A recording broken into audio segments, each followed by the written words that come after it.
Hello boys and girls, nope, hated that.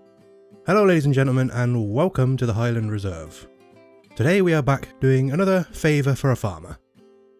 The very same farmer in fact, that we received our badges from. I don't really know how our reputation is coming along in the bigger picture, but we certainly have a good one with this family. I think I mentioned when we were building the Brocktree Bowl that the farm in question is where we acquired our chickens all the way back in episode 2. Well, today we are rehoming the natural predator of the chicken, the fox. That's right, our friendly neighbourhood farmer has caught a pair of foxes, which may or may not be brother and sister, but we'll discover that eventually.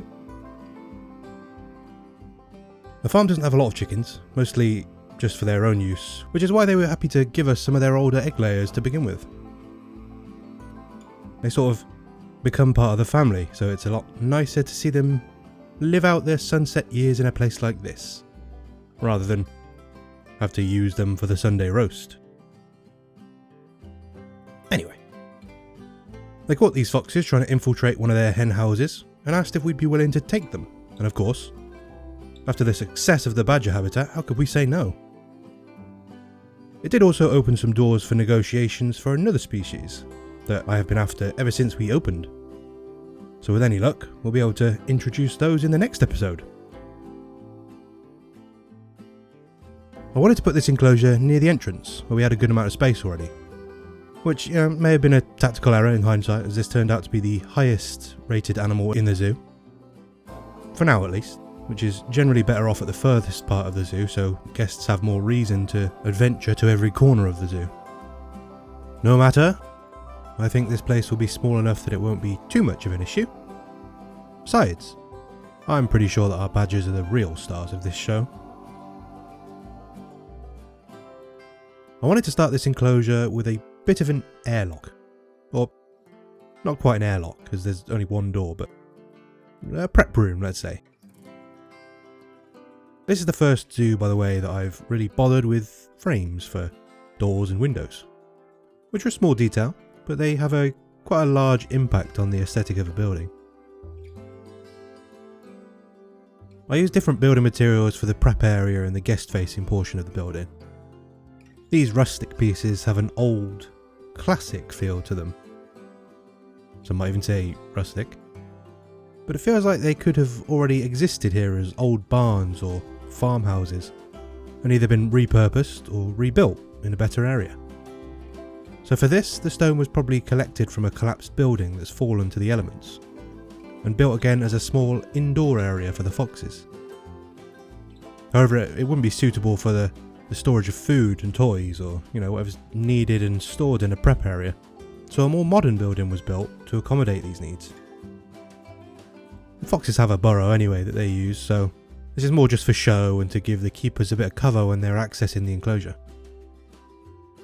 I wanted to create an area for the foxes that felt like a natural area, but also incorporated some of the man-made features that they would be accustomed to being semi-domesticated.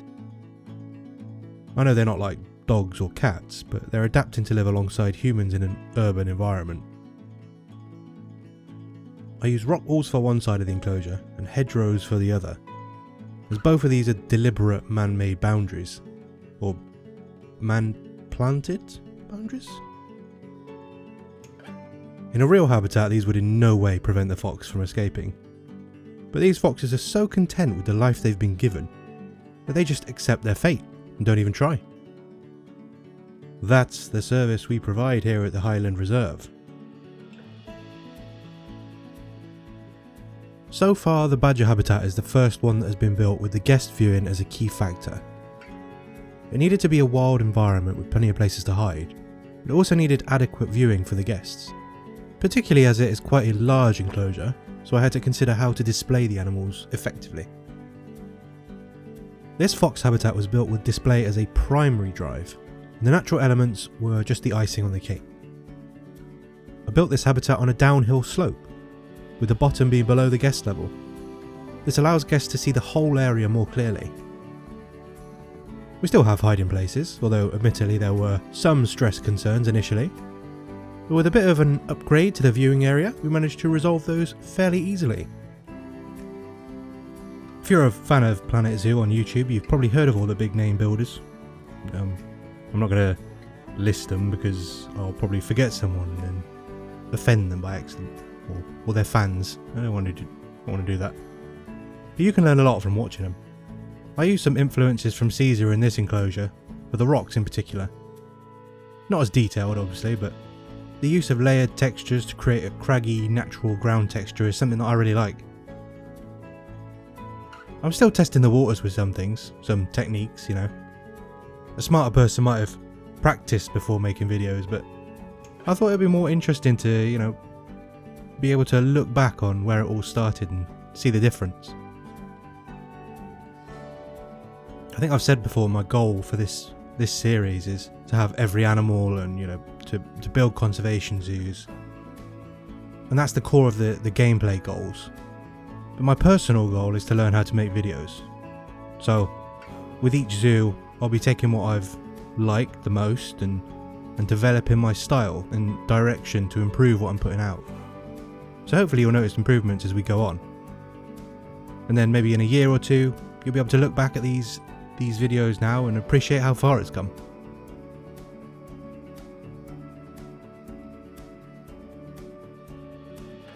I thought I'd be able to get away with a minimalist guest barrier. You know, so far we've used mostly standard fences, apart from the badgers. But even there, the barrier amounted to, you know, a railing along a cement wall. I was hoping this enclosure would be deep enough with a small enough viewing area that the foxes would be able to get away easily and hide if necessary. But it became apparent quite early on and that wasn't going to happen. Towards the end of the build, you'll see that I put in a more substantial barrier using some of the one-way glass that we unlocked. I'm pretty sure actually, as of recording this voiceover, we're nearly done on research, including the most recent DLC. So we should be going into the next zoo fully loaded.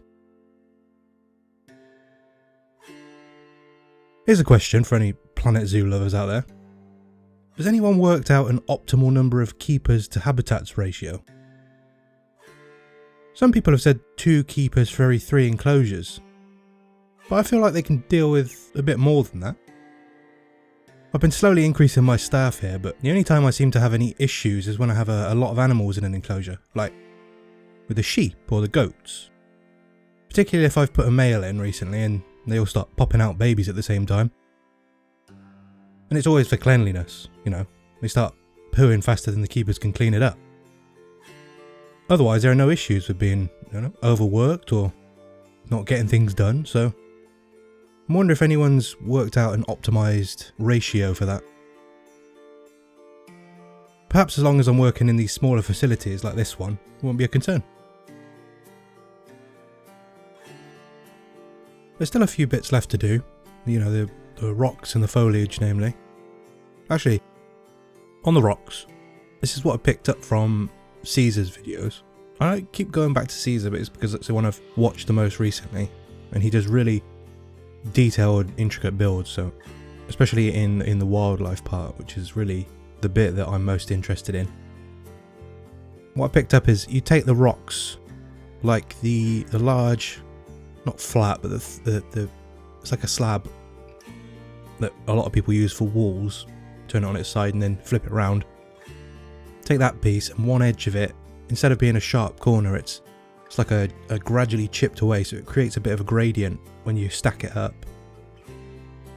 And that creates a really nice textured ground, or textured incline. So you'll see I use a little bit in where the steeper parts of the hills are, so instead of being an earth incline, it's a bit more of a rocky outcrop. And it's not so sheer or so obvious and noticeable that it just sticks out like a pile of rocks. It's more like just a little bit of the rock that's under the ground has broken through, which I think it looks a lot nicer and it's a lot more natural, which is perfect really. And then the plants in this one, again, I'm using a lot of grasses because otherwise it looks pretty bare. Thankfully the foxes have a nice foliage requirement, so I don't need to be too sparing. I probably could have used a lot more bushes and, you know, like tops of trees sunk into the ground to create a bit more cover, but I think the outcome actually looks really nice. I think too much, because it's quite a small enclosure as well, you got to remember. So too much is going to encroach on the view.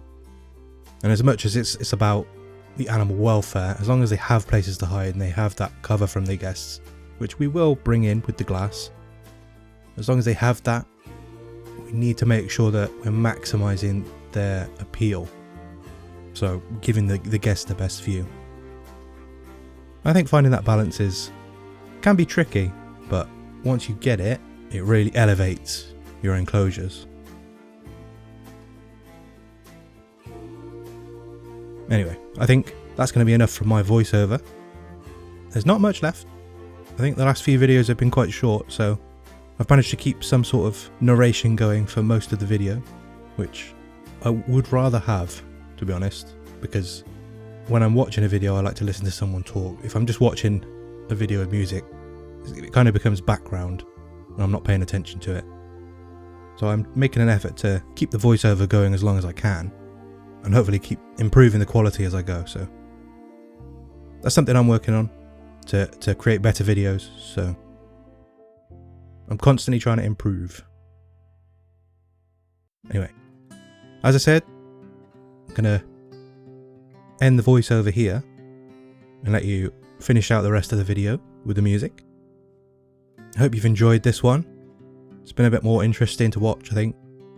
More of an involved build, which is nice. There'll be a few more of those coming up. If you like the video, please like it.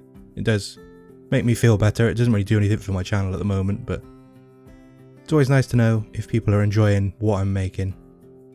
And yeah, we'll see you next week.